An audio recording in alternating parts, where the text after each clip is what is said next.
Efectivamente, ¿quién de nosotros no puede amar un poco más? Porque hacer que alguien se sienta un poquito más amado, ¿no? Y a veces esa acción de repente cambiará casi todo, a veces cambia un poquito. Pero esta es la clave. Fijaos que podríamos lanzarnos a hablar de cosas muy concretas que hacer en lugares diversos, ¿no? Pues cómo renaturalizar nuestras parroquias, cómo refinalizarlas. Podríamos ir a lo concreto, pero sabemos que ahí no está el cambio. ¿Por qué volver a hablar ahora otra vez de presencia de los católicos en la vida pública? ¿Por qué hablar de nuestra incidencia en la vida de todos, en la cosa pública, en las calles? Sí, parece que no hemos hablado muchas veces, parece casi sísico, ¿no? Otra vez yendo desde el suelo hasta lo alto de la montaña y levantando la misma piedra. Y sin embargo, las cosas cambian no porque se extiendan, sino porque se hacen más profundas las raíces. Y la copa que tenemos que soportar en nuestro mundo, las ramas que tenemos que extender en nuestro mundo, crecen de tal forma que tenemos que hacer más profundas las raíces. Todos los árboles crecen de dentro hacia afuera. Lo que crece en el árbol no es la corteza, sino es el núcleo interior. Y nosotros también crecemos así. Crecemos expandiendo nuestro núcleo. Anda, estoy. Ahora sí. No se me veía antes. Sí, mi madre siempre lo dice, habla más bajo que se te escucha en todas partes. Pero ciertamente vamos creciendo de dentro hacia afuera. Fijaos, nosotros padecemos la polarización, ¿no? Hemos escuchado mucho hablar de polarización, pero en realidad nuestro mundo padece 4 polarizaciones. La primera polarización, la originaria de todo, fue la desigualdad económica. Vivimos en sociedades con polarización económica. Los más ricos se extreman y se alejan cada vez más de los más pobres y precarios. Las desigualdades no hacen sino crecer en nuestro mundo. Cada vez menos gente tiene más riqueza. Cada vez menos gente decide sobre lo de todos. Lo denunciaba el Papa León XIV con enorme valentía desde África. 4 personas están gobernando lo de todos.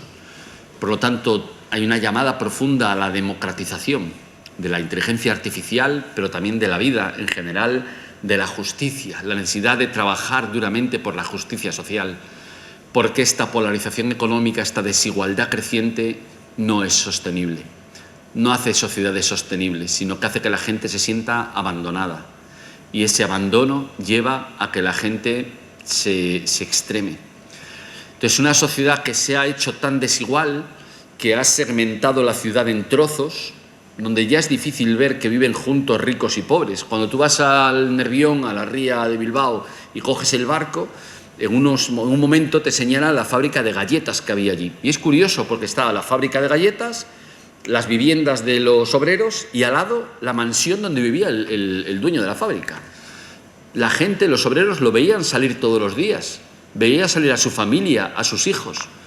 No le apedreaban, no le hacían un escrache, sino que la gente era capaz de convivir. En nuestras ciudades en general ha convivido las clases altas y las clases bajas, con sus luchas sociales, con sus mejoras de la justicia, pero hoy en día cada vez estamos más divididos. Los barrios más ricos, las urbanizaciones, ni siquiera se llaman barrios, urbanizaciones, viven más para adentro, tienen su personal de seguridad. La gente más pobre se va segmentando y se va a otro sitio.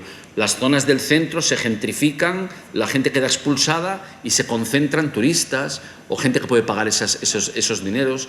Es decir, la desigualdad económica no solamente se basa en que nos polarizamos en grupos a nivel adquisitivo cada vez más diferentes, sino que nuestra sociedad se rompe, las plazas se rompen, la ciudad se rompe y tú ya no convives, ya no ves a la gente que es de diferente condición social a la tuya y se pierde la idea de pueblo. Y esa polarización económica dio lugar a una polarización social. Antes lo decíamos. Claro, al haber precarizado los contratos, al haber precarizado la relación con los proveedores, al haber precarizado la relación con los consumidores, porque has permitido que haya una acumulación de capital que no rinde fiscalmente y has permitido unas legislaciones en las cuales es más complicado hacer de una empresa un proyecto común, ¿no? Y las empresas que funcionan bien son aquellas como las automovilísticas en España, por ejemplo, o muchas empresas de la industria pesada, en la que se es capaz de hacer un acuerdo, un diálogo que permite comprender como un proyecto compartido la empresa, como tú has partido la sociedad. Para que nos hagamos una idea, la disminución de legislación, de regulación el año pasado por parte de Trump ha llevado a que hayan huido de Estados Unidos 55.000 millones de dólares a paraísos fiscales que no cotizan. Esto es lo que está pasando, ¿no? Entonces, esa idea de que los ricos siempre son de otro país, de que buscan un lugar donde no estar con la gente, eso acaba generando un deshilachamiento de la propia sociabilidad y hemos individualizado la sociedad, nos hemos hecho más utilitaristas. Al final se ha producido la gran desvinculación y esa es la segunda polarización, en la cual nos vamos separando cada vez más unos grupos de otros y cada uno de los demás. Durante la pandemia hicimos una encuesta justo antes de la pandemia desde la Cátedra Moris Leticia de la Universidad Pontificia Comillas y nos mostró que había un 20% de personas en España que sentían soledad. La semana anterior a hacer la encuesta le preguntamos, ¿la semana anterior se ha sentido usted solo? El 20% dice que sí, el 5,5% se siente solo siempre, el 12,6% no se sienten amados por nadie, el 17% echa de menos el poder abrazar y en porcentajes entre 15 y el 20% la gente echa de menos poder pasear con alguien, poder tomar un café con alguien, poder descansar con alguien. Más del 30% no habla de sus sentimientos con nadie. Por tanto, la soledad es algo que se ha metido en el centro de nuestras relaciones y nos ha polarizado, ha separado a la gente. Y esa polarización económica que lleva a esa polarización social ha llevado a la polarización cultural. Claro, si nosotros estamos cada vez más divididos de los demás, las ideas son cada vez más propias. Compartes menos con los demás, las dialogas menos y haces de los demás una caricatura. Puedes decir que las personas de Nigeria son... Bueno, porque tú no conoces a ningún nigeriano. Tú en realidad estás proyectando una idea o una opinión que escuchaste una vez en un podcast o en una tertulia de estas, ¿no? Es decir, convertimos los prejuicios en teorías o las anécdotas en teorías. Pero tú en realidad no convives con nadie. De modo que tu identidad, que el sentido de la vida que tienes se convierte en una identidad, se convierte en un relato simplemente. Y acaba produciendo la lucha de identidades. Claro, la lucha cultural. La polarización lleva a la lucha cultural. Y lamentablemente esto se ha extendido muchas veces al mundo cristiano, entendiendo que estamos en una lucha cultural. ¿Pero una lucha cultural contra quién? Jesús hizo una lucha cultural. ¿Quién es el enemigo? ¿Quién es el adversario? Si ni siquiera los fariseos, escribas eran enemigos de Jesús, como clase general. De hecho, tenemos a Nicodemo, ¿no? La idea de la lucha cultural, la lucha espiritual, incluso que hablan la guerra espiritual, lo que hace es dividir la sociedad por la mitad y a ti ponerte en el lado de los buenos, claro, frente a gente que no es cristiana. E incluso se hacen, frente a la llamada de la Iglesia a dialogar, al reencuentro y al reencuentro, se dice esa frase de es que no quieren dialogar. ¿Cuánto frentismo, no? Y ese frentismo lleva a la violencia. Por ejemplo, la vergüenza que haya sido la Asamblea de Murcia, donde se ha dicho y se ha instado a la violencia contra clínicas en donde la gente aborta, ¿no? Es decir, llamar a la lucha violenta contra eso es absolutamente antievangélico y es lo peor que puede pasarle a un país, lo peor que puede pasarle a un país. Y es una vergüenza hacerlo en nombre del cristianismo. Es absolutamente demoníaco, absolutamente demoníaco. Es una línea roja absoluta. Y esa polarización cultural ha llevado a la polarización política, normal.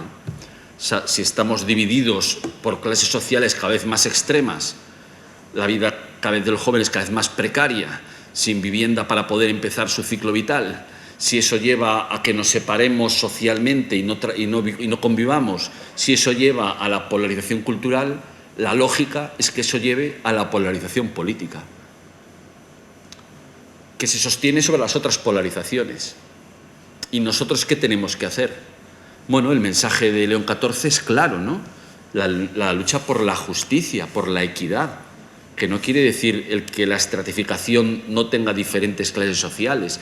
Hay gente que es trabajadora, hay gente que es emprendedora, hay gente, cada uno según sus necesidades, pero necesitamos estructuras sociales que vuelvan otra vez a la estructura de clases medias. Fijaos, nosotros creo que nacimos casi todos en una sociedad de clases medias. La sociedad tenía la estratificación tenía una forma de rombo. Entonces había una gran clase media. De hecho, podemos caracterizar bastante el tipo de sociedad o el tipo de casa en la que se vivía, ¿no? Una casa de 70 metros, con su coche, con su televisión, con su lavadora, Vivíamos todos de forma muy parecida. Y las políticas eran políticas donde estar en el centro era tremendamente importante. Todos los partidos políticos querían el centro. Sin embargo, nuestra estructura social ha dejado de ser ese rombo, ha dejado de tener esa forma de diamante, para hacerse más estrecha y separar más a la gente. El informe FOESA que hicimos el año pasado, que publicamos el año pasado, nos habla del desgarramiento de las clases medias. Ya no hay clases medias, ya no puedes sentirte igual a los demás. Te tienes que meter en un grupo concreto. La lucha por la equidad, por el trabajo decente es clave para poder volver a reunir a la sociedad. Junto con eso, la necesidad de trabajar contra la gran desvinculación, es decir, trabajar por la gran revinculación, revincularlos de nuevo, volver a acogernos de nuevo, volver a reconocernos por el rostro, volver a gustar del estar con la gente. Os decía Galdós, ese gran cristiano que rezaba todos los sábados el rosario con sus hermanas, pese a que el integrismo católico le acusó de estar contra la Iglesia, de destruir la Iglesia, e incluso fue víctima de un atentado que intentó matarle, a Benito Pérez Galdós, que se dice pronto, ¿no? Donde lleva el integrismo, donde lleva hablar de la violencia y llamar a la violencia. Es fácil, lo sabemos, y sabemos que podemos dar mucho miedo, ¿no? Zambrano se fue del país diciendo, María Zambrano, ay de los que dan miedo en nombre de Dios. Entonces, podemos dar miedo, podemos hacer mucho mal y lo sabemos, y lo hemos vivido. Y por eso tenemos que ser tremendamente responsables. No hablamos del amor porque seamos unos ingenuos, hablamos del amor porque hemos sabido ser muy peligrosos y letales contra la gente. Es decir, no hablamos del amor como ingenuos, no es buenismo, no, es que sabemos lo que es hacer lo contrario. Y como lo sabemos, tememos incluso de nosotros mismos. Sabemos que necesitamos la misericordia de Dios. No es buenismo, es realismo. Frente a esa, Galdós hablaba de la democracia familiar, ¿no? La democracia familiar. ¿A qué se refería? Al trato que hay por la gente, al trato de la gente en la calle, a esa democracia familiar, a ese compartir todos juntos, ¿no? Eso tan propio de España, de sentir la calle, de que en la calle está gente que tiene un trabajo de médico y no sé qué, y está la persona que trabaja de administrativo, está la persona que es rica y está la persona que vive más humildemente, y conviven juntos. Y sin duda tenemos que trabajar por la justicia, ¿no? Pero la fraternidad está por encima de las clases sociales incluso y de los conflictos de clase. La fraternidad está por encima. Tenemos que reconstruir esa fraternidad, tenemos que volver a revincularnos, y especialmente con la gente con la que no nos relacionamos, aquellas relaciones más improbables, aquellos encuentros improbables, tenemos que forzarlos, tenemos que volver a conectarnos, y más en una sociedad que ha sabido ser una sociedad de las tres culturas, ¿no? Como Murcia, nos recordábamos ayer, como nuestro país, volver a ser lo que éramos. Volver a hacer bien lo que sabemos hacer muy bien, que es ser familia y ser calle, ser amigos, ser vecinos, incluso con los extraños. Sentimos orgullo de ello cada vez que pensamos en la identidad de España, en la singularidad española. Seamos lo que sabemos hacer.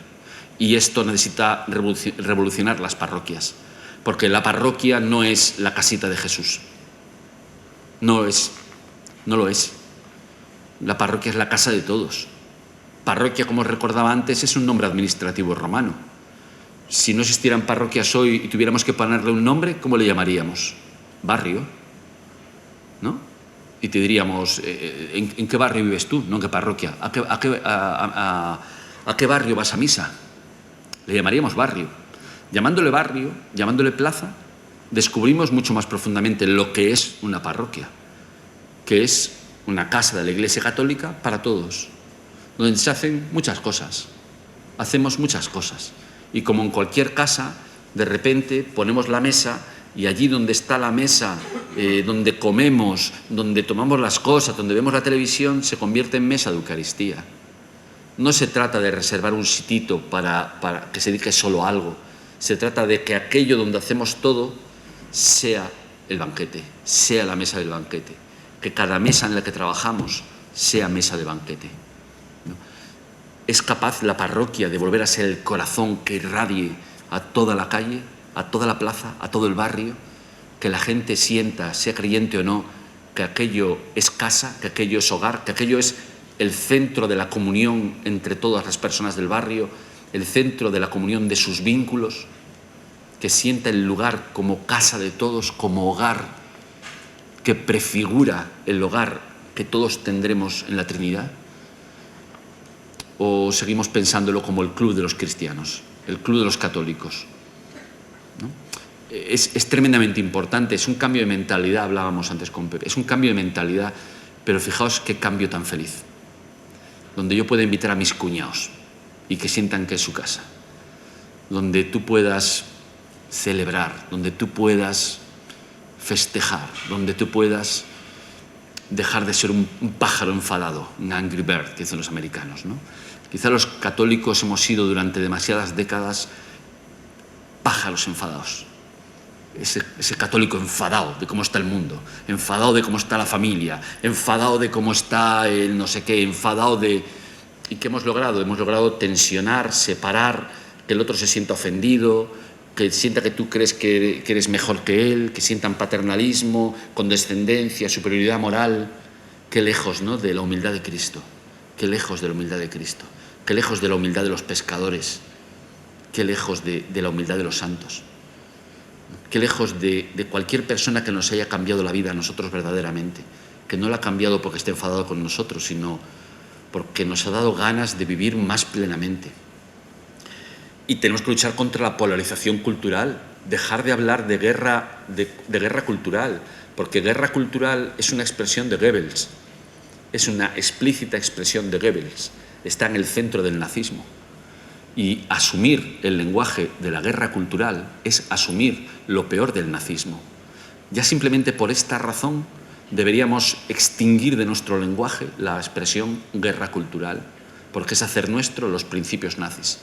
Los principios nazis que efectivamente dividieron una casta aria de gente perfecta que luchaba por exterminar al resto. Y lamentablemente nosotros hemos dado miedo. Lamentablemente cuando vemos a tantos pastores, a 30 pastores bendecir a Trump y bendecir su guerra, da miedo. Es que dan miedo, es que damos miedo. Y Dios no da miedo. Dios solo sabe amar, Dios no puede dar miedo. A veces no somos conscientes de que damos miedo porque nos envolvemos en el celo de los celotes. No nos convertimos en celotes, como en el Evangelio. Pero damos miedo a veces, porque somos muchos y tenemos mucho poder y tenemos muchos colegios y mucha parroquia.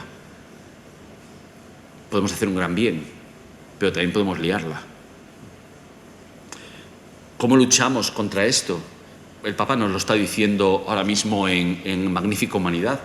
Yo creo que lo más importante de Magnífica Humanidad no es el tratamiento explícito que se hace sobre inteligencia artificial, que está genial, sino el tono general del documento. Lo habréis leído ya muchos. Ese tono de paz, ese tono de ser paz, ese tono de pacificar la sociedad, ese tono capaz de hacer sentir a la gente las ganas de amar, porque lo decía San Juan Pablo II, el amor solo se consigue amando, solo el amor hace amor, solo al amor por amor, dice, solo amor por amor. Es decir, ni el castigo, ni la vergüenza, ni el señalamiento, ni los gritos hacen cambiar a nadie. No nos han hecho cambiar jamás a ninguno de nosotros. Recordad vuestra historia de fe.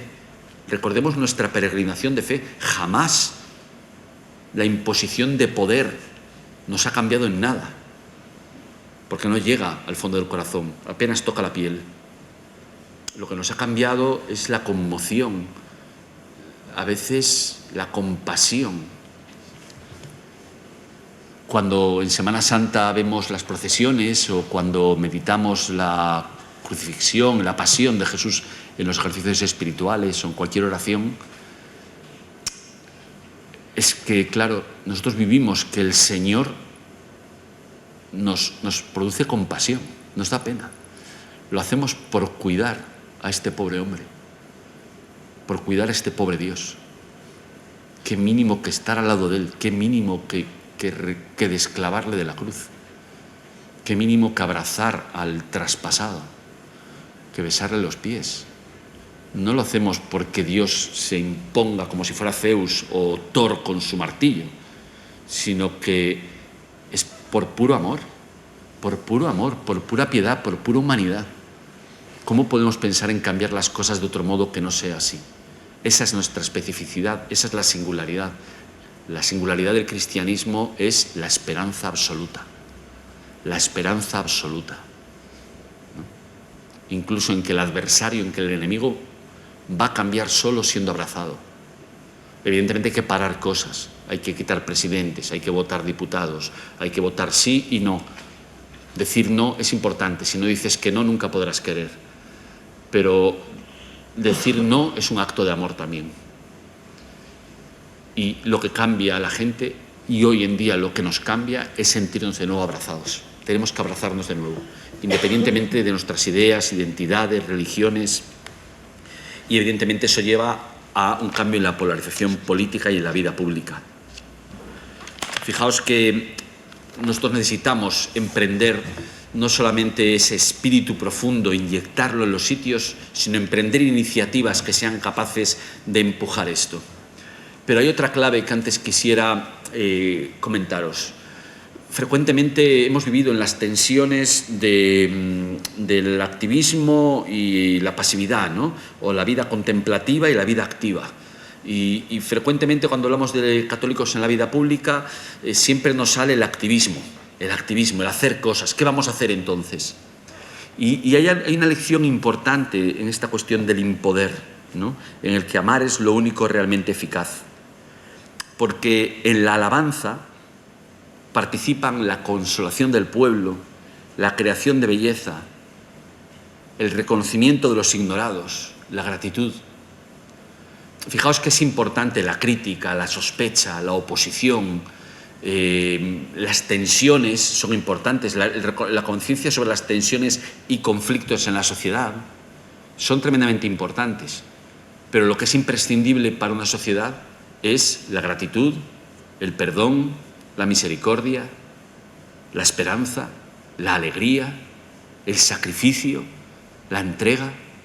Eso es imprescindible.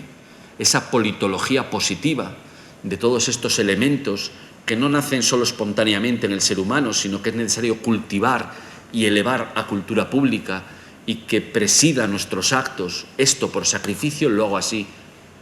Esto por amistad cívica lo hago así. En el momento en que veo que está la gente tan dividida, en público, delante de las cámaras, le doy un abrazo a no sé qué ministro. Porque por encima de nuestras ideas siempre está la fraternidad. Siempre. Y evidentemente cualquier político puede ser corrupto.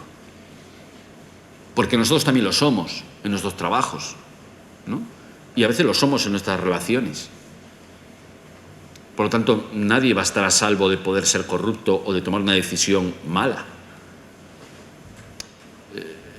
Lo que nos salva no es ser políticos perfectos ni profesionales perfectos, que no podemos serlo, sino la misericordia, las dinámicas de perdonarnos. Pero sin embargo, este es un país en el que este país y esta sociedad nos hace sentirnos cada vez más culpables y sin embargo hay menos perdón. Nadie en su trabajo está en su departamento, se lleva mal y dice el jefe, bueno, vamos a hacer un proceso de reconciliación en el departamento. No, lo que haces es que te largas, te llevan a otro departamento. No hay procesos de reconciliación en nuestro país apenas. No tenemos esta imagen del perdón. Pocos piden perdón, y si lo piden, como el rey Juan Carlos I, pues lo pide de aquella manera, ¿no? Pero si recordáis, pocas veces más recordemos a alguien pedir perdón. Y sin embargo es tremendamente importante y no solo retórico. Sin esos valores es complicado. Nosotros necesitamos comprender mucho mejor la relación entre la acción, lo activo y lo contemplativo. La alabanza, lo contemplativo, lo celebrativo, la palabra, es tremendamente importante. El ser capaz de reconocer al otro. ¿Qué persona recién migrada a nuestro país todavía no ha escuchado pronunciar su nombre?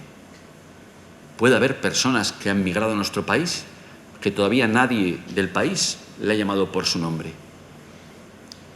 Qué importante es recordar este nombre, ¿no? Saber ese nombre, recordar ese nombre.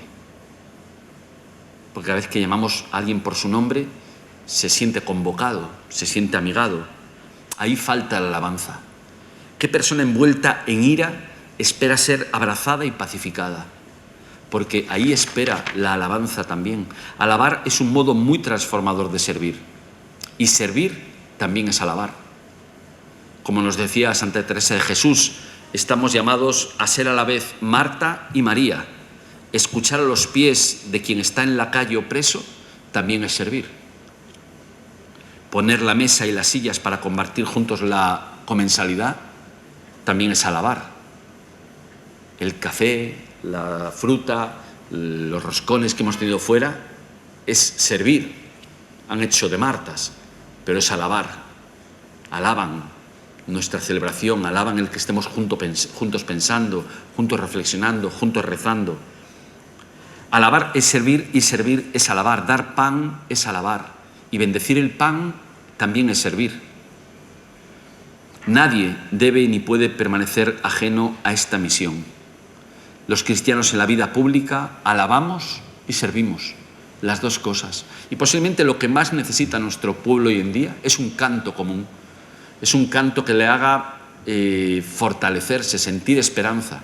¿Cuál es el canto que falta? ¿Cuál es el discurso que falta en nuestra sociedad? Bueno, ahora vamos a escuchar muchos mensajes durante la visita de León XIV. Atentos a los mensajes, porque juntos forman un canto para este pueblo. Somos capaces de hacer ese canto en nuestro trabajo, ¿no? Esa música, esa melodía. Somos capaces de suscitar en la gente una sensación de belleza, una experiencia de belleza, de vocación de lo esencial que le haga cambiar. En la vida pública nadie debe permanecer ni puede permanecer ajeno a esa misión. No ser no es una opción. No estar en la vida pública no es una opción. Estamos sí o sí. Todo servicio al pueblo, especialmente a los pobres y sufrientes, es una alabanza a Dios cantada con el lenguaje de los hechos. Cuando nosotros hacemos cosas, estamos alabando. Es más, necesitamos profundizar en esa experiencia mística de lavar los pies. Lavar los pies sabemos que es equivalente a la Eucaristía, forma parte de la Eucaristía.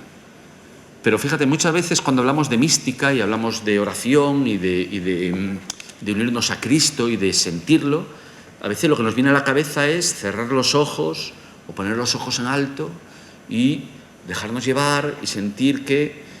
Y está genial, pero Jesús nos dio una vía mística todavía más inmediata. Cuando vestimos al desnudo, se lo estamos haciendo a Él. Cuando damos de comer al hambriento, se lo estamos haciendo a Él. Cuando visitamos al preso, le estamos visitando a Él. Cuando educamos al que no sabe, le estamos educando a Él.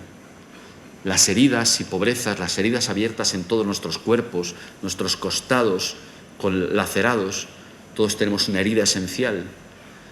Cuando cuidamos esas pobrezas, estamos cuidando el cuerpo de Cristo. No es una metáfora, no es una parábola. Es directamente el cuerpo de Cristo. Estamos unidos a Él.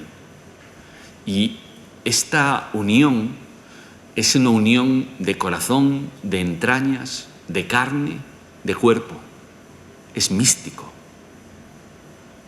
Por eso no podemos separarnos y hacer una especie de mística gnóstica que sucede en una serie de procesos mentales.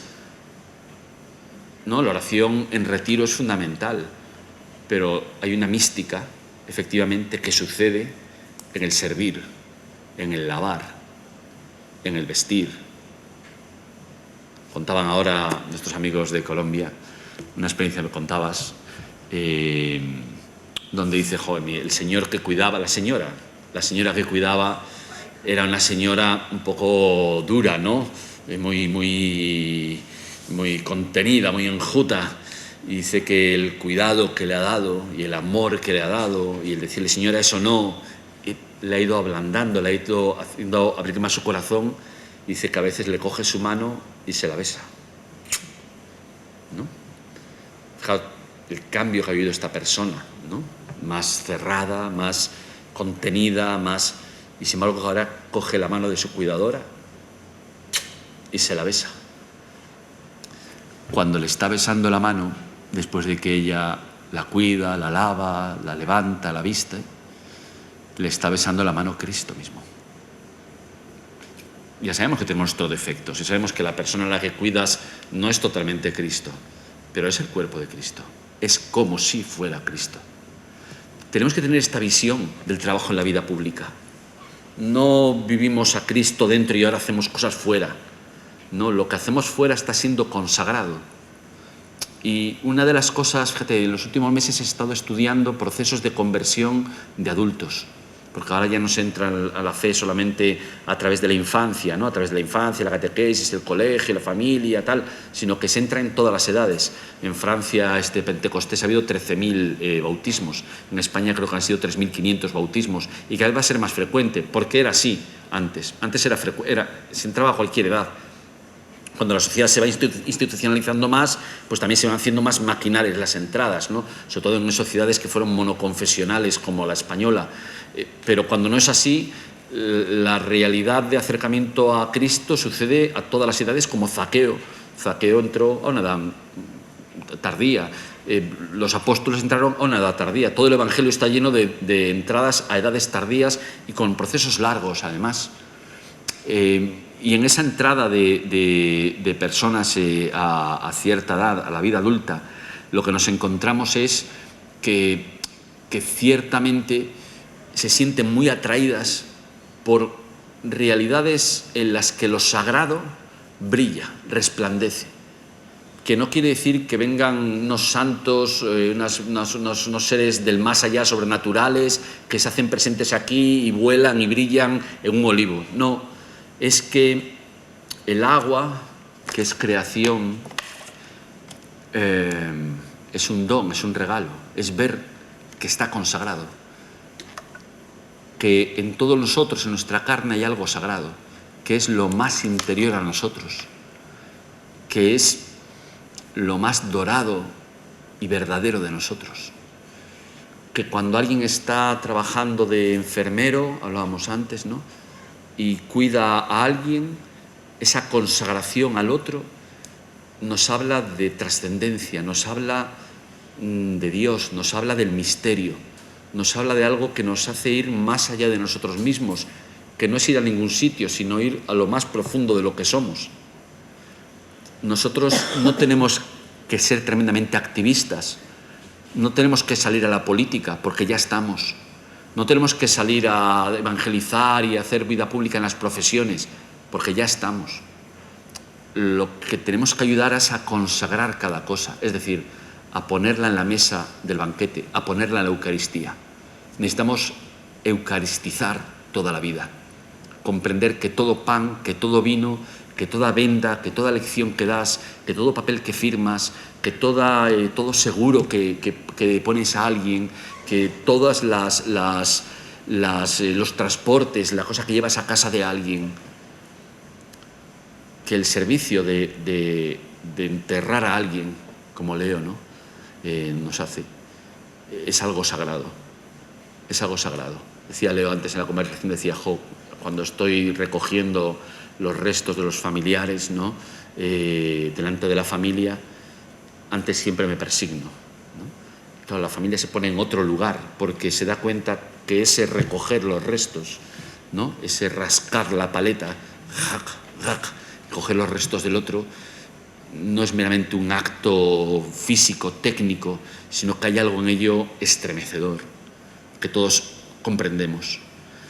Estamos llamados a esto, a descubrir, no a ir a ningún sitio, sino a descubrir que todo lo que hacemos hay un niño naciendo, que en todo lo que hacemos está lleno de redención de la Trinidad, que la Trinidad busca unirse, que nos unamos a la Trinidad, que nos unamos a ella, que nos unamos al mayor amor en cada cosa que hacemos. En todo amar y servir, decía Ignacio de Loyola. Alabar es servir y servir es alabar. El Papa Francisco, llevado en su sencilla caja final a los pies de los más pobres de Roma, recordad ese momento, ¿no? Cuando la caja para en Santa María la Mayor y está a los pies de los más pobres de Roma, de aquellos que había lavado los pies, presos, personas sin hogar, refugiados, personas prostituidas. Fue no solo su último servicio a la causa de los pobres del mundo, sino también la última alabanza, su última alabanza a Jesucristo, que ahí era ellos. Ese último acto del Papa Francisco, que tantas veces lavó durante la Pascua los pies a personas encarceladas, fue besar otra vez sus pies. No tenemos que ser Marta o María, tenemos que ser Marimartas. Todos somos Marimartas, que dedicamos tiempo a contemplar, a mirar, a alabar, a llamar al otro por su nombre y repetir su nombre cuando hablamos con él. Qué importante, ¿no? Cuando estamos hablando con alguien desconocido y le llamamos otra vez por su nombre o le preguntamos, perdona, ¿cómo te llamabas? Porque estás demostrando que tienes interés en recordar su nombre. Y a la vez no dejamos de servir, porque la Eucaristía es servicio. La Eucaristía es trabajar con pan y con vino. Estamos trabajando con pan y con vino, estamos poniendo la mesa, pero a la vez comprendemos que todo lo que estamos haciendo ahí es pura alabanza. Yo creo que aquí está el centro de todo el nuevo paradigma de cristianos en la vida pública. Está aquí en el centro. Saber que ese amar se demuestra y se hace y se construye a través de la alabanza, de las muchas formas de alabanza que he descrito, llamar por el nombre, reconocer la sacralidad que hay ahí, reconocer la capacidad de don que hay en cada cosa, hablar, llamar por su nombre las cosas y a la vez también servir. Y como el servir, efectivamente, como decía antes, es lavar los pies a Cristo. Quizás necesitamos profundizar más en esto. Hay un poema de Madeleine Delbrel que, tomando notas ayer, decía, tengo que contarles esto, ¿no? Madeleine Delbrel, sabéis que es una trabajadora social, que trabajó en las parroquias, creando grupo parroquial, en el barrio d'Ivry, en París, que es un barrio obrero en aquel momento, en este momento un barrio de muchísima migración, y ella estaba allí como estamos hoy, ¿no?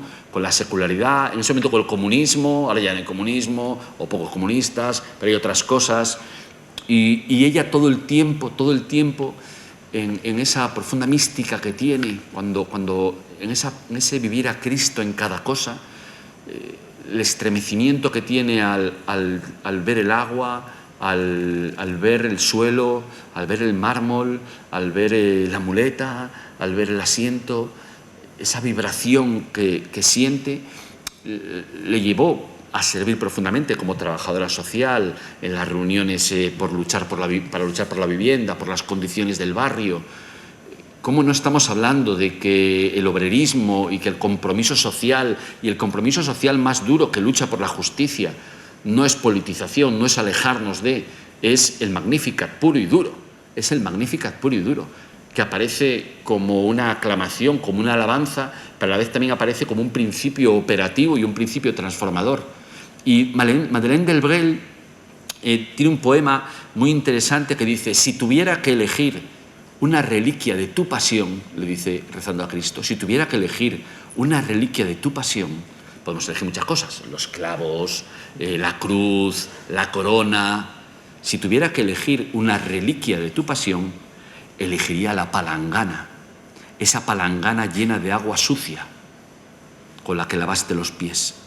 Viajar con ella por el mundo, envolverme en la toalla con que limpiaste cada pie, agacharme mucho, sin levantar nunca la cabeza, para no distinguir amigos de enemigos, de a quién estoy limpiando los pies, y lavar los pies de la persona sin hogar, del ateo, del drogadicto, del preso, del asesino, del que ya no me saluda, de ese compañero por el que nunca rezo, en silencio, lavando con esmero y ternura cada pie, cada paso, cada huella, hasta que todos comprendan tu amor en el mío. La vida pública es trabajar con la palangana en una mano y la toalla en la otra. Con esa actitud no nos corrompemos, no sentimos la necesidad de tener joyas, no buscamos el ego, no buscamos firmar cada cosa, porque sabemos que en realidad estamos participando de la misma misión de Cristo. No hay labor pequeña ni instante inapreciable. No hay vida lo suficientemente retirada entre nosotros para que sea ajena al compromiso de ser obreros de la ciudad de Dios, constructores de lo que San Pablo VI llamó en la Navidad de 1975 la civilización del amor, o lo que San Juan Pablo II tantas veces señaló como la cultura de la vida. Todos y cada uno de nosotros, de los que estamos aquí, somos responsables. Como escribió nuestro muy querido Ernesto Cardenal desde Nicaragua, todo lo que no sea amar es perder el tiempo. A mí me parece una gran frase. Todo lo que no sea amar es perder el tiempo. Todos lo que hacemos que no es amar, ¿no? Para parecer más inteligente, voy a decirle a María, voy a hablarle mal de alguien. Porque fíjate, hizo tal cual, es perder el tiempo. Es una maldad, pero además es perder el tiempo. Todo lo que no sea amar es perder el tiempo. En la vida pública, todo lo que no sea amar es perder el tiempo. Conspirar no es trabajar. Conspirar no es trabajar. Y además es perder el tiempo. Entonces, este lema es tremendamente, es un criterio de discernimiento práctico en la vida extremadamente útil. ¿Estoy perdiendo el tiempo o no? ¿Estoy perdiendo el tiempo? No quiere decir que estemos activistas todo el tiempo, no. Sentarte tranquilamente a ver una serie, sentarte a tomar un café, dormir una siesta, es amar. Es amar, es alabar. Ver una buena serie, reírnos con una serie, ver los actores como en El Señor de las Moscas, esta serie que acaba de salir ahora, no sé en qué plataforma está ya, pues me pierdo, es de tal belleza que verla es alabar.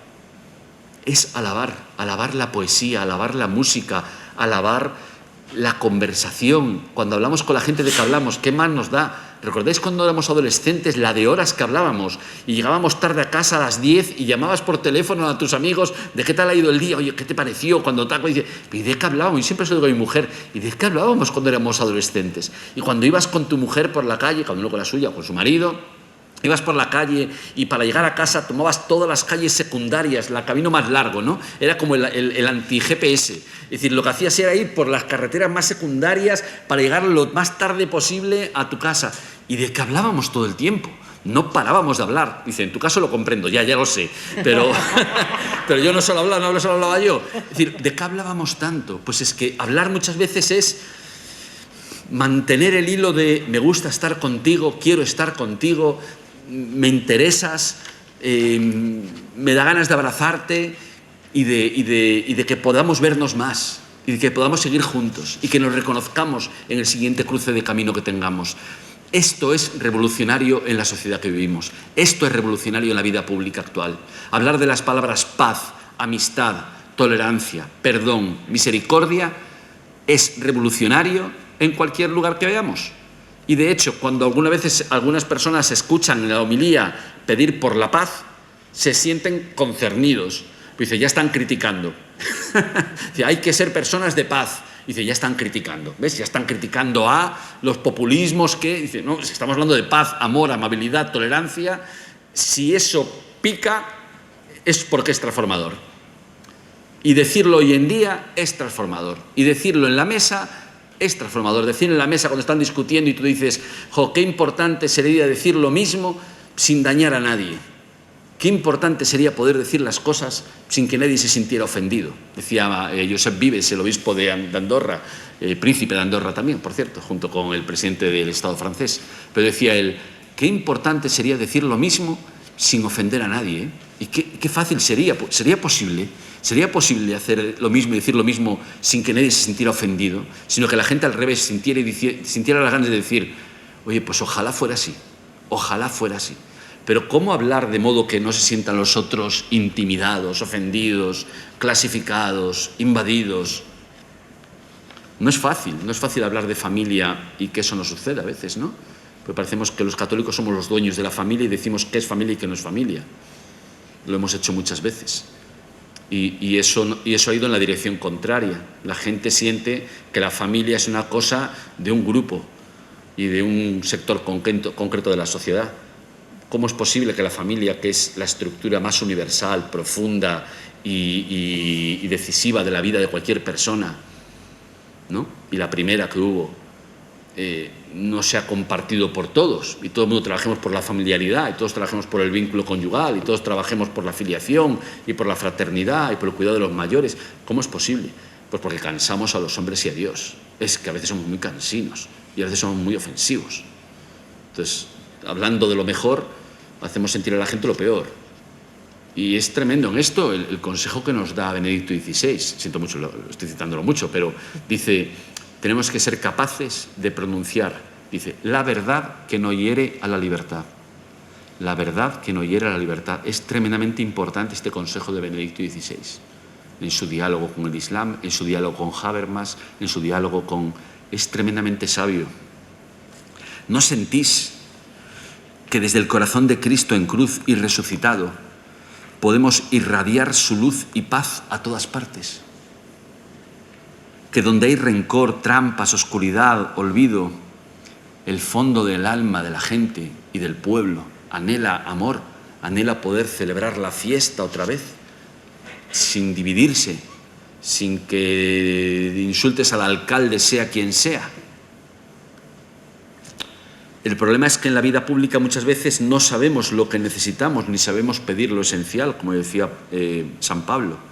Los cristianos en la vida pública necesitamos unirnos en lo esencial, porque es lo esencial lo que está hoy amenazado.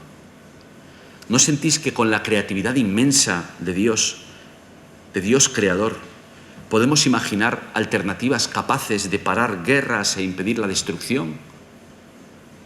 Encontrar otras vías para la integración de los inmigrantes sin criminalizar, sin mentir, sin expulsar, sin usarles como arma, sin denigrar sus vidas, sin suscitar miedo en la gente. ¿De verdad? ¿Y de verdad que encima se hace eso en nombre del cristianismo? ¿Es posible? ¿Es posible que no alcemos el grito diciendo no en nombre de Dios? Ya ni siquiera no en mi nombre, sino no en nombre de Dios, porque damos miedo. Yo me encuentro muchas personas migrantes que sienten miedo hoy en este país. Y que cuando van en el metro dice, antes iba tan normal, ahora siento miedo, porque sé que hay un porcentaje de la gente que quiere echarme del país y porque cree que estoy haciendo daño al país y haciendo daño al resto de la gente. ¿Cómo es posible que demos miedo otra vez y además en nombre de Dios? ¿Cómo es posible? ¿Cómo podemos permitir algo así? ¿Cómo transformar eso en otra alternativa? Y todo comienza en el corazón de cada cosa, en el corazón de cada persona, de cada vínculo. Como decía con gran alegría desde los abandonados el buen San Vicente de Paúl, el amor es inventivo hasta el infinito y es urgente hallar alternativas, experimentar la dimensión imaginativa, creativa, la inventiva del amor. A los cristianos se nos relaciona fácilmente con el amor, pero no tanto con la inteligencia y la creatividad. Si tú ves, dices tú, relaciona usted a los cristianos con palabras. Amor, sí. Paz, sí. Perdón, sí. Inteligencia, no tanto. No, realmente, seamos sinceros, no lo pondría. Creatividad, no, tampoco. Ayuda, sí, ayuda, sí. Pero creatividad e imaginación e inteligencia no es una cosa que se relacione, ¿no? Sin embargo, Jesús fue un innovador en lo mayor y también en las más pequeñas cosas. En cada paso desbordó imaginación, emprendimiento, fue a un mogollón de sitios, inventiva, en las historias se contaba, ¿no?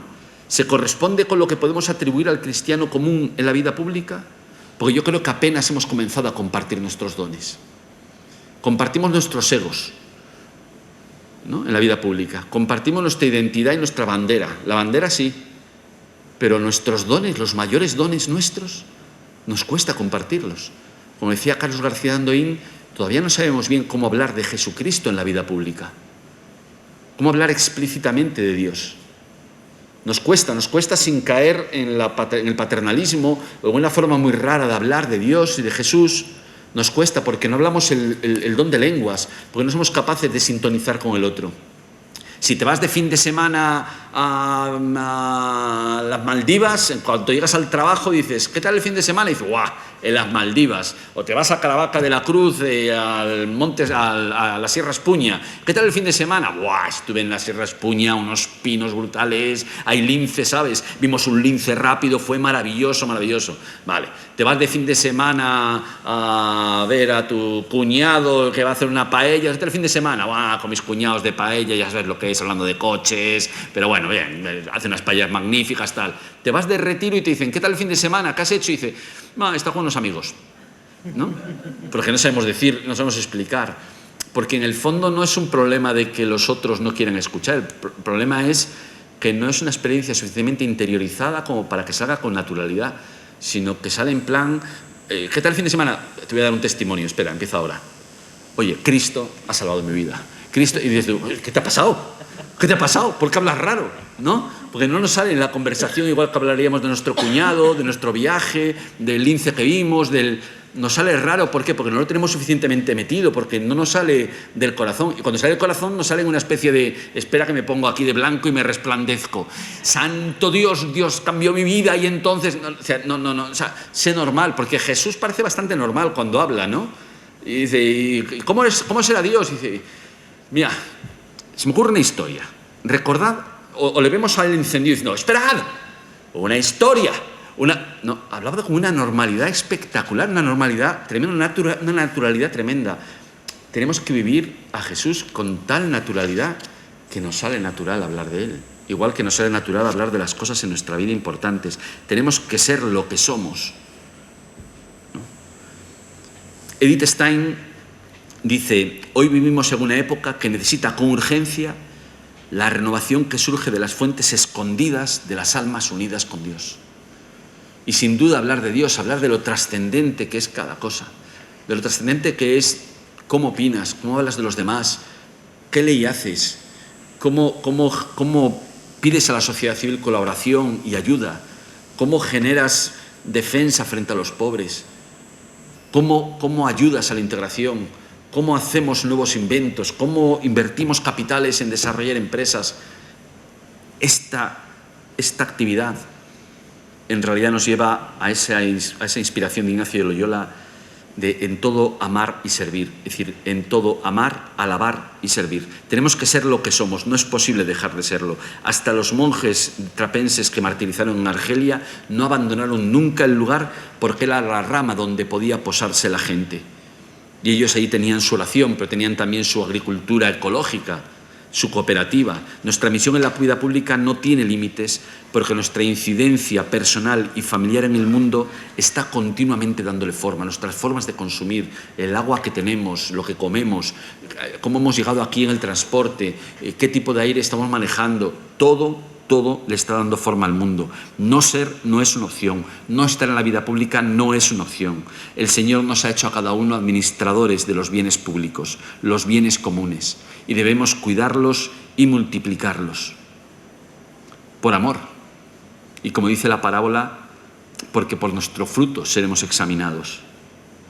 Viendo el conjunto de la acción en la vida pública, ¿qué 5 cuestiones serían hoy en día cruciales? Mirad, el mundo necesita que los cristianos activemos nuestra creatividad y pongamos corazón y razón ahí donde hay vacío y destrucción. Sintamos más que nunca la responsabilidad y la pasión de amarlo y dignificarlo todo. Y muy especialmente en 5 líneas transversales que son esenciales. Primero, la renaturalización. Quizás el mayor problema que se halla en la raíz de nuestra crisis civilizatoria sea la ruptura de la unión con la naturaleza y la desconexión con la realidad que el Papa Francisco denunció en Fratelli Tutti. La renaturalización nos habla de la necesidad de reconectar con la naturaleza, de reconectar con los ciclos de las estaciones, con la vida y con la muerte, pero reconectar también con nuestro cuerpo y con nuestra carne, volver a ser carnales. Es curioso, ¿no? A la Iglesia, que siempre se le ha acusado de ser espiritualista y olvidar la carne, ahora estamos en el punto contrario, ¿no? En el decir, nosotros reclamamos la carne, el cuerpo, la realidad, la naturaleza, las cosas materiales. ¿Para qué? Para no irnos a las redes y no irnos a un mundo virtual que no existe. Necesitamos reconectarnos con los demás. La separación con la naturaleza no es solo indiferencia respecto a la vida de la fauna, la vegetación, los paisajes, sino también el extrañamiento de nuestro cuerpo, de la carnalidad del prójimo. Nuestras ciudades han sido construidas desterrando la vida natural. Hemos echado encima cemento y asfalto, hemos asfaltado sobre los ríos, cementado sobre la tierra en la que sentíamos el latido del planeta. Nos falta descalzarnos sobre la tierra, volver a sentir la tierra blanda, la tierra de la huerta en nuestras plantas de los pies. Y la creación de un entorno artificial intensificado por esos mundos virtuales nos ha dividido interiormente respecto a uno mismo, al otro, al pueblo, a los animales, a las plantas, a la vida de este planeta, al universo y respecto al propio Dios. Sed reales, pedía John Sobrino en uno de sus viajes a España. Sed reales. Quizás la primera medida transversal que todos los cristianos deberíamos impulsar sería la reconexión con la realidad, la reconexión con la pobreza, la reconexión con lo que pasa de verdad, la reconexión con esas ciudades invisibles, la reconexión con la naturaleza. Reconectarnos con la naturaleza no nos lleva a un mundo extraño, verde, donde ahí somos felices y luego volvemos a la ciudad. No, el vivir conectados con la naturaleza, igual que vivir conectados con la vida y con la muerte que hay en tu cuerpo y que hay entre todos nosotros, de gente que nace, de gente que muere, de gente que enferma, de gente que sana, te hace reconectarte más hondamente con las heridas. En segundo lugar, la necesidad de emprender la gran revinculación, restaurar los vínculos perdidos, luchar contra la soledad, luchar contra la segmentación social y la injusticia y la desigualdad. Sabemos que los 3 personas que más dinero tienen en el mundo, es decir, con las fortunas bimillonarias de las 3 mayores fortunas del mundo, se podría acabar 23 veces con toda la pobreza que hay en el planeta. Solamente las 3 fortunas mayores del mundo, juntándolas, ese patrimonio, ese dinero, podría acabar 23 veces con toda la pobreza que hay en el mundo. Necesitamos dar forma a toda esa infraestructura parroquial, generando esas comunidades que abren diálogos de vida corazón a corazón, que permiten un acompañamiento personal, grupal, comunitario, a todos. Necesitamos reparroquializar. 23.000 parroquias en este país, si fueran casas de todos, si fueran lugares de acogida y lugares donde vivir en profundidad la consagración, si fueran lugares donde irradiar la Eucaristía y expandirla y convertir en Eucaristía el pan y el vino, los trabajos y los parques, los perros que se pasean y la gente que va a trabajar todos los días, si eucaristizáramos nuestro barrio, que no pasa por hacer una cosa pequeñita de parroquia, sino al revés, comprender que la parroquia es el corazón que vibra con las venas que irradian sangre y Eucaristía a todo el barrio. Nuestro mundo cambiaría, España cambiaría. España cambiaría. Lleva tiempo. Decía Pepe antes, lleva de 10 a 15 años cambiar el conjunto de las parroquias, ¿no? Crear una parroquia viva. Oye, pues ya estamos tardando porque los que lo necesitamos, en estas polarizaciones lo necesitamos, es una medida urgente y tremendamente eficaz, porque está en todas las partes, porque en todas las partes hay alguien que es capaz, una comunidad que es capaz de impulsar esto. Y si no la hay, generémoslas. Y es importante que sean parroquias para todos, que no sean parroquias de un solo movimiento, ni que los movimientos pesquemos allí, sino que es tremendamente importante formar grupos y comunidades para cualquier carisma. Los movimientos complementamos, pero un movimiento no puede ser el único que hay en una parroquia, ni puede absorber la mayor parte del trabajo de una parroquia, porque es infiel al sentido de una parroquia. No puede ser. Y lamentablemente en estos años hemos privatizado demasiado la Iglesia. necesitamos una iglesia por la pública. Los movimientos complementamos, pero necesitamos una iglesia que tenga grupos que son de toda la iglesia. Y esto es un trabajo que tenemos que impulsar, y tenemos que impulsar desde los movimientos, por fidelidad a lo que es la naturaleza de un movimiento. Y esto requiere un compromiso, nuestro compromiso con la expansión de Acción Católica. Yo no soy de Acción Católica, yo soy de Jesuitas. Pero necesitamos impulsarlo, porque ahí es donde generamos esa capilaridad que llega a toda la vecindad. Y los movimientos complementamos, enriquecemos, celebramos, innovamos, pero todo nuestro esfuerzo tiene que ser en reforzar la parroquia y nunca jamás llevarnos a nadie y sacarlo de una parroquia para nuestras dinámicas, porque eso ha hecho un gran daño y tenemos que ser conscientes. A veces un gran daño bajo capa de bien, pero en el fondo ha desertizado mucho. Y yo sé que lo que estoy diciendo es interpelador y nos compromete a todos, y a mí el primero, pero esto es así, os aseguro que esto es así. Y por ahí es por donde la Iglesia española va a ser capaz de revincular profundamente a todo el territorio y profundamente a todos los vecinos, y de llegar a cualquier sitio.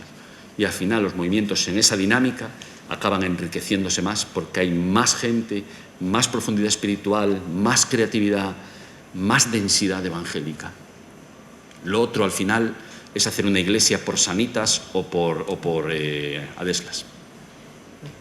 Pero necesitamos la iglesia de hacendado.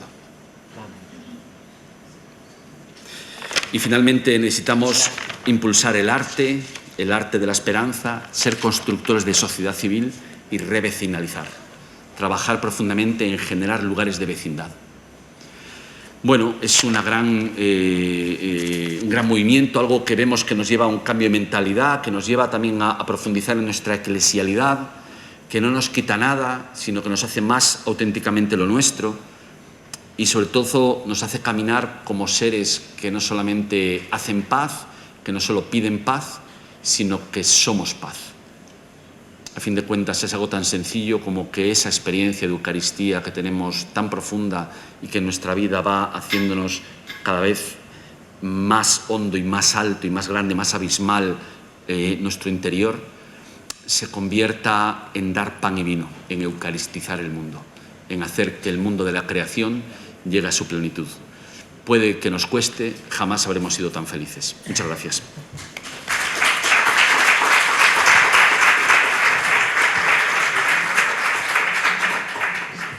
Pues la pregunta sería, ¿cuál sería el camino para convertir una comunidad de la mentalidad de aldea gala sitiada a de una mentalidad de salir a las plazas?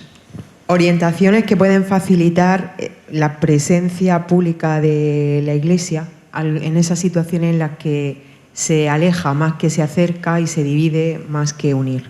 Pues de qué manera podíamos cuidar, o claves para ello, desde la comunidad cristiana a nuestros representantes en la vida pública, ya sean políticos, medios de comunicación, sindicalistas, cultura, etc. Creo que tiene que venir para otra jornada. No, sí, bueno, empezando por esta última, ¿no? Es decir, efectivamente necesitamos cuidar. ¿Cómo necesitamos cuidar? Yo creo que previamente necesitamos cuidar, ¿no? ¿De dónde surgen las vocaciones? ¿De dónde surge el querer ayudar al pueblo? ¿De dónde surge una vocación profesional que diga quiero hacerme cargo de la dirección de un colegio, quiero ser funcionario, secretario de juzgado, quiero ser... La profesión es algo que su palabra expresa, que es profesión, profesas, ¿no? Y la fórmula institucional primera que había era la de una consagración. Realmente una profesión, ¿cuál es tu profesión? De profesión soy médico, es lo mismo que decir de consagración soy médico. Es lo mismo. Quiere decir que tu actividad es una actividad en la que tú profesas, igual que profesas en una orden religiosa. Es tu forma de consagrar el mundo, tu forma de convertir el pan y vino, ¿no? En mi caso no es pan y vino, sino que si soy médico, pues son medicinas, y son los elementos de una bisturí, y son los elementos de una quirófano. O si soy informático, pues es mi máquina, mi programación, ese es mi pan y mi vino, ¿no? Entonces, el asunto es cómo cuidarlo antes. Entonces, yo creo que primero necesitamos efectivamente profundizar en esa cultura vocacional que ya señaló el Congreso de Laicos del 20 en uno de sus primeros pasos, creo que fue el primer paso, en donde se reflexionó, o el segundo. Entonces, necesitamos profundizar la cultura vocacional, porque gran parte de los problemas que tenemos de corrupción, etcétera, es porque al final hay profesionales que cuelan. Es decir, porque hay arquitectos de ayuntamiento que no se sienten suficientemente protegidos y cuando dice el concejal firma, pues el tío tiene miedo de perder su puesto de trabajo y coge y firma. Si él tuviera detrás un colegio profesional con honor, con el honor y la dignidad y la ética como algo absolutamente inviolable, no firmaría. Pero poco a poco vamos corroyendo y la sociedad se sostiene sobre la profesionalidad. La sociedad civil, el principal elemento de la sociedad civil es la profesión. Las familias, desde luego, primero, ¿no? Pero en segundo lugar, las profesiones, porque es nuestra forma como contribuimos a la vida pública. Y respecto a los políticos, lo mismo. ¿Por qué entre nosotros hay gente que quiere estar en política? Pues lo primero que llamaríamos es necesario que es necesario que ese político esté acompañado inicialmente. Primero, que esa vocación surja de una honestidad, de un deseo honesto de servir a los demás, de servir durante un tiempo, de servir en no sé qué área, de formarse para ello. En segundo lugar, ser acompañado todo el tiempo, porque va a tener tremendos problemas. Va a encontrarse con una oposición que es como estar trabajando en un juzgado, ¿no? Donde está el fiscal y el abogado. Por tanto, el fiscal intenta, o el abogado intenta defender y buscar los puntos. Es que es clave en la democracia. Y para eso hay que tener una personalidad y para eso hay que lograr resistir y saber cómo es el juego también, ¿no? Y saber qué es que defender y criticar, defender y atacar. Es parte de la dinámica de salud y de protección de todos. Pero es duro, hay que tener un poco de piel de elefante para eso. Yo no la tengo, yo no tengo carácter para eso. Y creo que en tercer lugar necesitamos activar en esos políticos la clave del perdón y la misericordia. El perdón y la misericordia a ti mismo y a los demás. Entonces yo creo que la clave es el suscitar una cultura vocacional en el conjunto de la sociedad. Y eso se puede hacer a través de elementos prácticos. Por ejemplo, trabajamos desde evangelización con los médicos, con los abogados, con funcionarios, con los trabajadores sociales, profundizamos con ellos no solamente en una clave deontológica, sino aportando lo más valioso del cristianismo, nuestra visión, cómo lo vemos nosotros, cómo lo vivimos nosotros. Igual que puede aportar cómo lo vive el mundo musulmán o cómo lo vive alguien desde una ideología de izquierdas atea, me es igual. Todo el mundo aporta, o un conservador, o un liberal, todo el mundo aporta lo suyo y comprendemos, pero también lo cristiano lo metes dentro del bombo y lo meditas y lo ves, ¿no?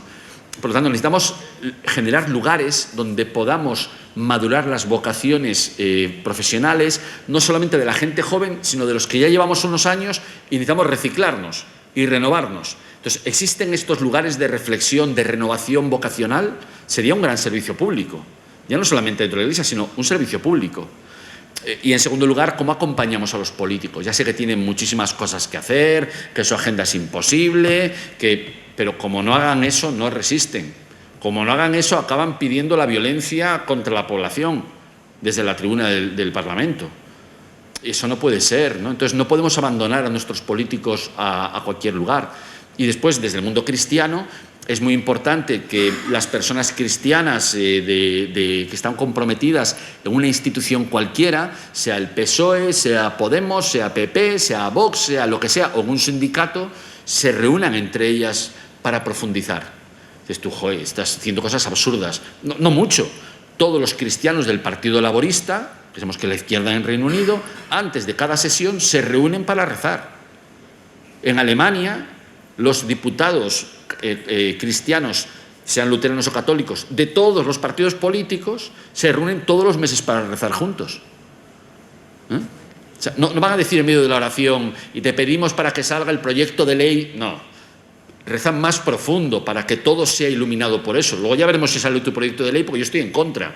Pues yo estoy a favor. Bueno, pues veremos a ver cómo es, tenemos que discutir de esto, verlo a la luz del bien común, muchas cosas. Pero es necesario que dentro de cada partido, dentro de cada gran institución, pero hablo de los partidos en concreto, haya grupos que profundicen en esta cultura cristiana de presencia en la vida pública, y que además nos ayuden a hacer un puente con el resto de la sociedad para que lo cristiano fecunde desde dentro las instituciones.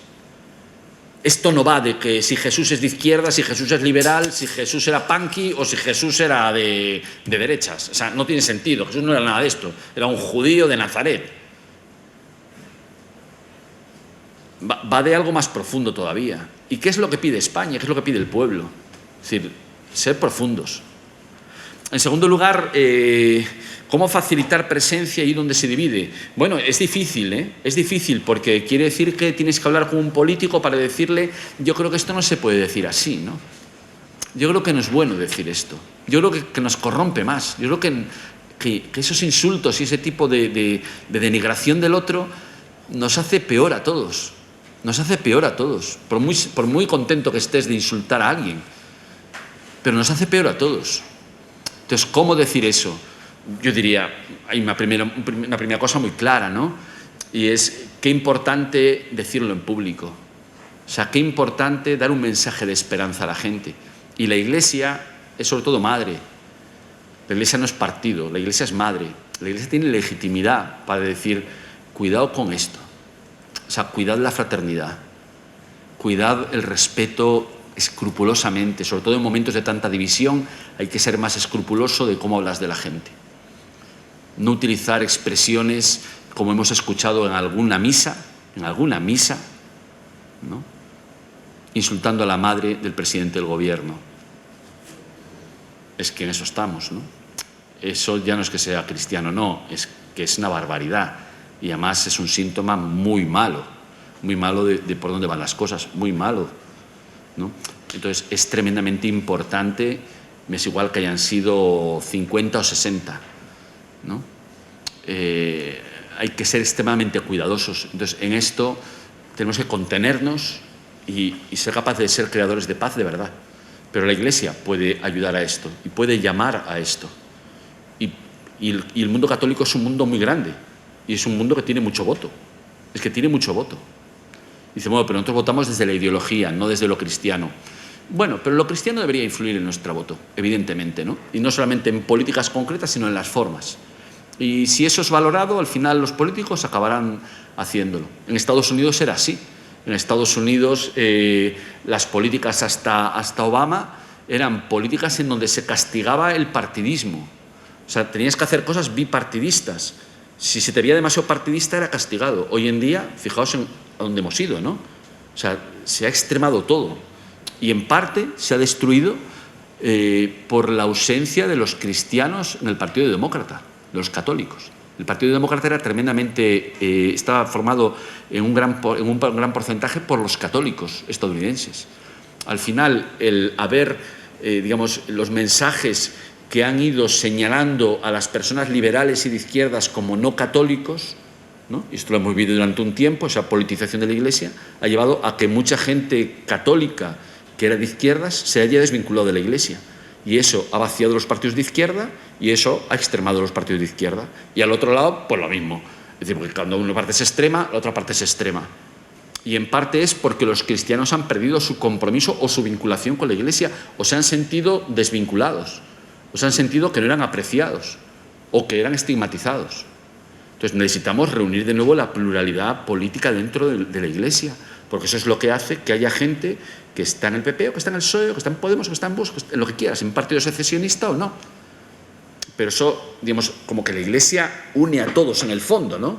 Y por tanto atrae al bien común, dando legitimidad a la gente en su participación en las cosas y también la gente disintiendo con los partidos de las cosas que él considera que son elementos que van contra la vida, ¿no? Como el aborto. Es un tema muy complicado, pero evidentemente hay una línea clara que dice, hombre, independientemente de penalización o no penalización, ya sabemos todo el rollo que hay, pero como hecho en sí, pues no. Como hecho en sí, no. Y puedes decirlo y ya está. Y buscar la forma de hacerlo. Pero cuando lo hacemos de una forma agresiva, cuando lo hacemos adueñándonos de la cuestión, acabamos dividiendo tanto el campo que se convierte en una cuestión imposible de hablar. Imposible de hablar. Entonces, hoy en día, ¿qué hacemos con este tema? Cada vez más divisivo, cada vez más partidario, cada vez pues complicado. Entonces, necesitamos otra forma. Entonces, ¿cómo facilitar la presencia? Yo creo que apostando por la cultura política en este momento, por reconstruir la cultura política. Y en tercer lugar, cómo pasar de Masada a Pentecostés, ¿no?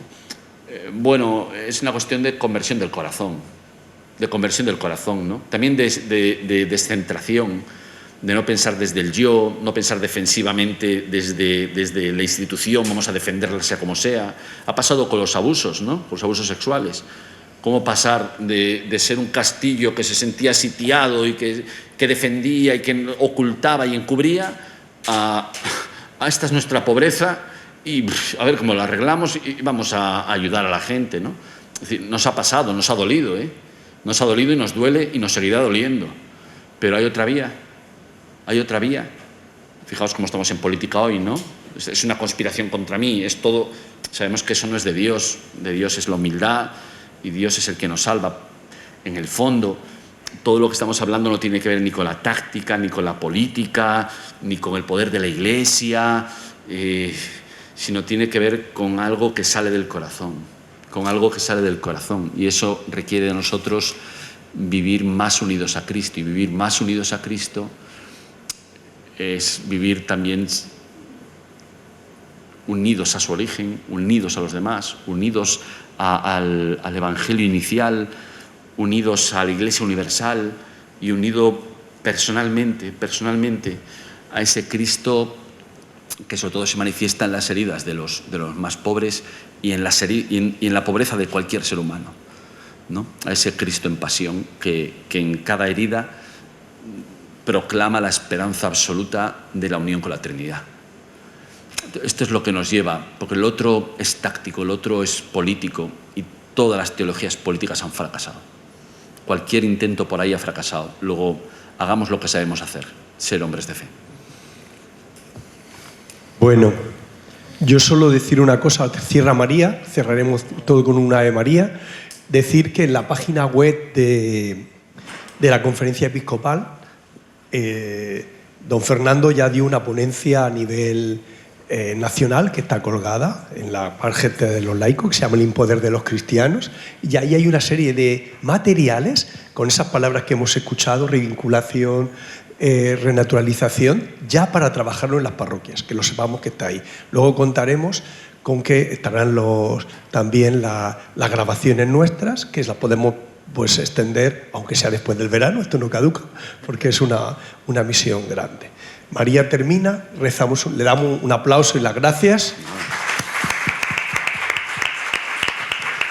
Y terminaremos rezando una de María. No, yo agradecerte en nombre de todos pues que nos hayas acompañado y que estemos esta mañana reflexionando y tratando este tema. Y yo creo que, bueno, no sé muy bien cómo resumir todo esto, pero creo que si el encuentro con Cristo nos cambia y nos convierte y nos lleva a la misión es esa, estar en el mundo y hacer fraternidad o crear paz. No sé cómo más llamarlo, pero en esa estamos o pretendemos estar. Y nada. Porque la Virgen María nos ayude que es madre, para que la Iglesia sea madre. Dios te salve María, Llena eres de gracia, el Señor es contigo, bendita tú eres entre todas las mujeres, bendito es el fruto de tu vientre, Jesús. Santa María, Madre de Dios, ruega por nosotros pecadores, ahora y en la hora de nuestra muerte. Amén. Muchas gracias a todos.